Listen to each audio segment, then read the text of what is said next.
आज पूरे 10 साल बाद कॉलेज ने पुराने स्टूडेंट के गेट टुगेदर का आयोजन किया था। राधिका भी इस गेट टुगेदर में शामिल होने आई थी। तभी पीछे से किसी ने पुकारा, राधिका। झट से राधिका ने पीछे मुड़कर देखा। राधिका, पहचाना मुझे? राघव उसकी ओर खिसता चला आया। राघव, तुम्हें नहीं पहचानूंगी तो और किसे पहचानूंगी? राधिका ने मुस्कुराते हुए जवाब दिया, इतने वर्षों बाद तुमसे मिलकर बड़ी खुशी हुई। कहो, कैसी कट रही है? तुमने तो कभी किसी को अपने बारे में बताया ही नहीं। कहाँ रही इतने वर्ष? राघव ने उत्सुकता से पूछा। ऐसे कुछ बताने लायक तो था ही नहीं। वैसे भी 8-9 वर्ष जर्मनी में रहने के बाद पिछले साल ही लौटे हैं हम लोग। राधिका ने उत्तर दिया। हमारे बेंच के सभी छात्र फेसबुक पर अपने बारे में एक दूसरे को सूचित करते रहते हैं। पर तुम कहीं गायब ही हो गई थी। हमारी याद तक नहीं आई। राघव मुस्कुराकर बोला, विवाह, एक तलाक और एक ठीक ठाक सी नौकरी है मेरी। इससे अधिक बताने को कुछ नहीं है मेरे पास। राघव उदास स्वर में बोला, लगता है जीवन ने तुम्हारे साथ न्याय नहीं किया। राघव ने धीमी आवाज में कहा, ऐसी निराशापूर्ण बातें वही करता है जिसकी अपेक्षाएं पूरी नहीं हुई हो। राधिका ने बात टाल दी, और ना भी हो तो, पर जो मेरी जिंदगी की कहानी है वो किसी से कम नहीं। राघव ने गहरी सांस लेते हुए कहा, हाँ, सबकी अपनी अपनी कहानियां होती हैं। राधिका ने उत्तर देने के मूड में नहीं थी और अपने दूसरे मित्रों की ओर बढ़ गई। पुराने विद्यार्थियों के गेट टुगेदर का आयोजन पूरे 10 वर्षों बाद किया गया था। राधिका को कई परिचित चेहरे मिले थे। आयोजकों ने पहले अपने अतिथियों के लिए सांस्कृतिक कार्यक्रम का आयोजन किया था। उसके बाद डिनर का प्रबंध था। राधिका ने सभी साथियों के साथ अपने लिए एक स्थान चुना और वहां बैठ गई। तभी उसने बड़े से हॉल के मुख्य द्वार पर पलक को दाखिल होते हुए देखा। लगभग 10 वर्ष के बाद पलक को देख राधिका को लगा मानो कल की ही बात हो। आयु के साथ चेहरा थोड़ा भर गया था, पर पलक तनिक भी नहीं बदली थी। सितारों से जड़ी सुनहरे रंग की साड़ी में सजी पलक किसी फिल्म की तारिका की भांति चमक रही थी। राधिका का कौतूहल बढ़ता जा रहा था। पलक के स्लीवलेस बैकलेस ब्लाउज और भड़कीले श्रृंगार को ध्यान से देखा और फिर गहरी सोच में डूब गई। सुनने में आई बातें और यादें ताजा हो गईं। 11 वर्ष पूर्व कॉलेज जीवन में राधिका, राघव और पलक बहुत अच्छे मित्र थे।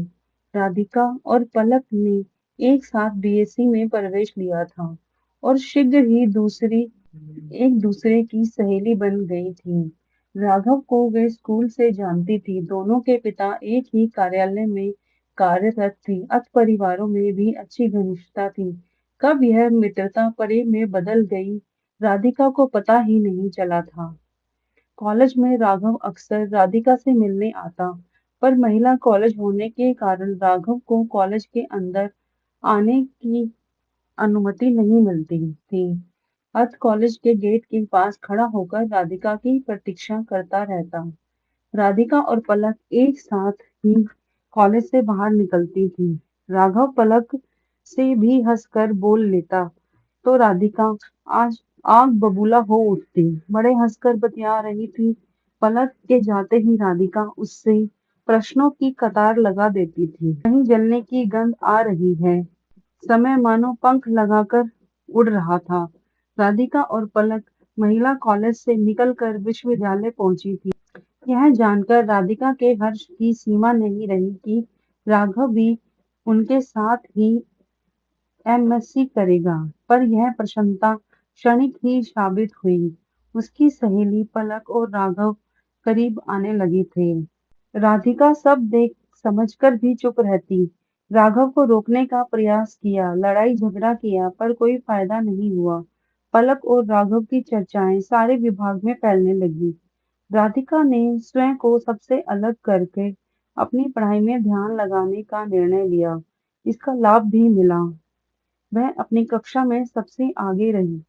घर पर भी सभी राघव और राधिका की घनिष्ठता से परिचित थे। राघव संपन्न परिवार का एकमात्र दीपक था। अत उन्हें राधिका पर कोई रोक-टोक नहीं लगाई थी। राधिका की माँ ने बिना कहे ही सब कुछ समझ लिया था। राघव के व्यवहार ने उन्हें भी आहत किया था, पर वे बेटी को सहारा देने के लिए मजबूत चट्टान बन गई। चिंता क्यों करती हो बेटी? अच्छा हुआ कि राघव का असली रंग जल्दी ही सामने आ गया। वह तुम्हारे योग्य था ही नहीं। माँ ने सांत्वना दी। राधिका ने स्वयं पर संयम रखा था, पर माँ की बातें सुनकर वह फूट-फूट कर रो पड़ी। माँ ने भी उसे रोने दिया और उसे आश्वासन दिया कि इस घर में अब राघव का नाम नहीं लिया जाएगा। वह पुस्तकालय में बैठी अध्ययन कर रही थी कि अचानक पलक आ धमकी। राधिका, तुम यहाँ छिपी बैठी हो? मैं तो तुम्हें पूरे भौतिक विभाग में ढूंढ रही थी। पलक उत्साह से बोली। अच्छा, पर यूं अचानक क्यों आई हो? राधिका ने पूछा। मैं तुम्हारे लिए खुशखबरी लाई हूँ, पलक इतनी ऊंची आवाज में बोली कि वहां उपस्थित सभी विद्यार्थी उसे चुप रहने का इशारा करने लगे। राधिका ने पलक को बाहर खींच लिया। क्या खुशखबरी है? राधिका ने पूछा। मैं तुम्हारे राघव को सदा के लिए छोड़कर आई हूँ, केवल तुम्हारे लिए। पलक बोली। मेरे राघव को? राघव मेरा कब से हो गया? राधिका खिलखिलाकर हंसी। तुम्हारी चिंता मैं नहीं करूंगी तो और कौन करेगा? वैसे भी मैं विवाह कर रही हूँ। राघव को तुम्हारे लिए छोड़ दिया है। अच्छा, तू विवाह कर रही है? किससे? राधिका ने पूछा। एक बड़े करोड़पति व्यापारी से। तुम्हें ईर्ष्या तो नहीं हो रही ना? पलक ने कहा। मैं तो केवल तुम्हारी खुशी चाहती हूँ। राधिका ने मुस्कुराते हुए उत्तर दिया। समय बीतता गया और राधिका ने भी अपने माता-पिता की पसंद से विवाह कर लिया। फाइनल परीक्षा के तुरंत बाद उसका विवाह हो गया। राघव ने उसे बधाई दी और चला गया। विनय की कंपनी ने उन्हें जर्मनी भेज दिया। परिवार, बच्चे और नौकरी में 8-9 साल कैसे बीत गए पता ही नहीं चला। इतने वर्षों बाद अपने शहर लौटकर राधिका को लगा मानो माँ की गोद में आई हो।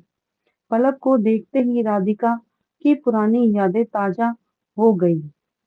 सांस्कृतिक कार्यक्रम शुरू होने वाला था, तभी पलक ने राधिका को देखा और बोली, राधिका, तुम यहाँ? मुझे तो जरा भी आशा नहीं थी कि तुम यहाँ आओगी। चलो मेरे साथ, तुमसे बात करनी है। और पलक उसे खींच कर ले गई। तुम्हें याद है राघव ने क्या कहा था? पलक ने बात शुरू की। क्यों शर्मिंदा कर रही हो पलक? मैंने तो कभी ऐसा सोचा तक नहीं। राधिका ने उत्तर दिया। राघव सदा यही कहता है कि उसने तुम्हारे साथ किए व्यवहार का फल मिल रहा है। पलक रोने लगी। राघव भी वहां आ गया और बोला, राधिका, हमें क्षमा कर दो। हम तुम्हारे अपराधी हैं। मैंने तुम्हें क्षमा किया, राधिका ने कहा और वहां से चली गई। कहानी यहीं समाप्त हो गई है। यदि पसंद आई हो तो लाइक और शेयर करें और चैनल को सब्सक्राइब करना ना भूलें। धन्यवाद।